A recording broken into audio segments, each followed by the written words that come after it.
ছয়টি কাজ আমরা বর্জন করব। কয়টি কাজ? ছয়টি কাজ। এক নম্বর হলো বিবাদ বর্জন করতে হবে। বিবাদ বলতে অশ্লীলতা, বিভিন্ন বেহায়াপনা কাজ থেকে আমাদেরকে বিরত থাকতে হবে।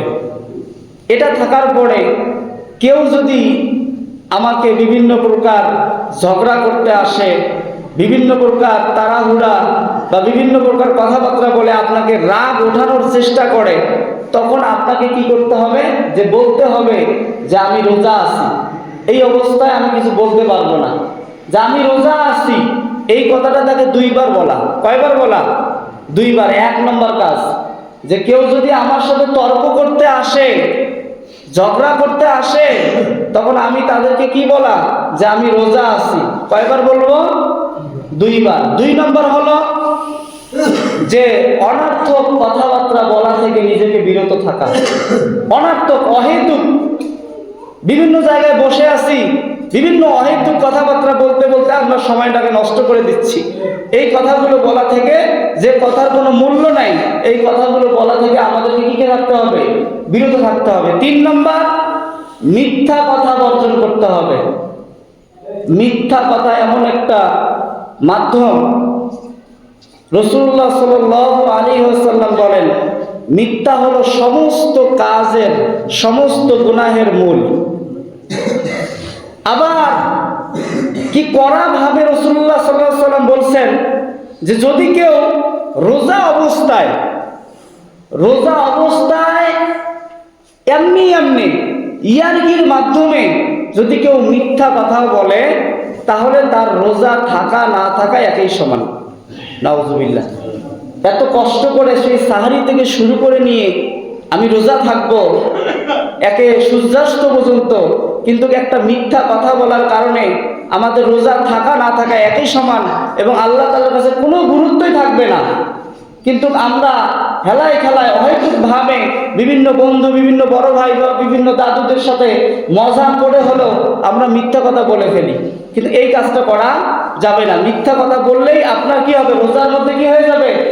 একদম সমস্যায় পড়ে যাবেন। এই আপনার উপবাস থাকা ছাড়া আর কোনো কাজে লাগবে না। কারণ রোজা তো লাআল্লাকুম তাত্তাকুন, আপনাকে মুত্তাকি বানাবে, আপনাকে আল্লাহর কাছে পুরস্কার হিসেবে জান্নাত দিবে।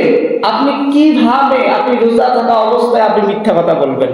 এজন্য মিথ্যা কথা আমাদেরকে কোনো কর্মী বলা যাবে না। আল্লাহ রাব্বুল আলামিন আমাদের মিথ্যা কথা বলা থেকে হেফাজত করুক। সকলে বলি আল্লাহুম্মা আমিন। 4 নম্বর, গীবত করা যাবে না। গীবত বর্জন করতে হবে। গীবত কি?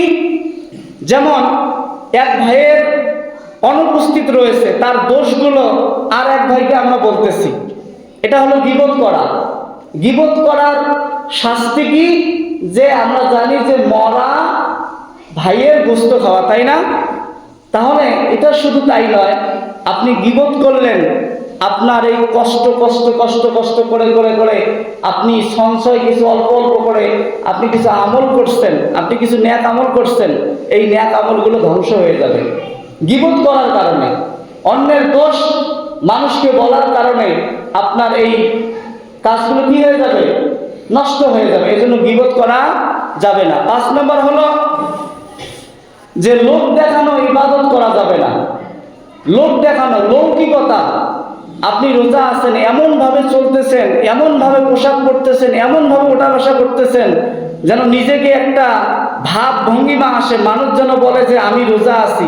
আমার কাজগুলো মানুষকে দেখানোর জন্য আমি অনেক সুন্দর করে সিজদা করতেছি, অনেকভাবে রুকু করতেছি, যে উনি দেখুক, আমার একটু ইবাদতটা দেখুক, না আমার ইবাদতটা অনেক বেশি সুন্দর হয়ে যায়। মানুষকে দেখানোর উদ্দেশ্যে এই কাজগুলো করা যাবে না। 6 নম্বর হলো অপচয় করা যাবে না। কি করা যাবে না? অপচয় করা যাবে না। এই অপচয় করা থেকে আমাদেরকে বিরত থাকতে হবে। রমজান মাসে আমরা অনেকেই অপচয় করি, এই অপচয় করা থেকে বিরত থাকতে হবে।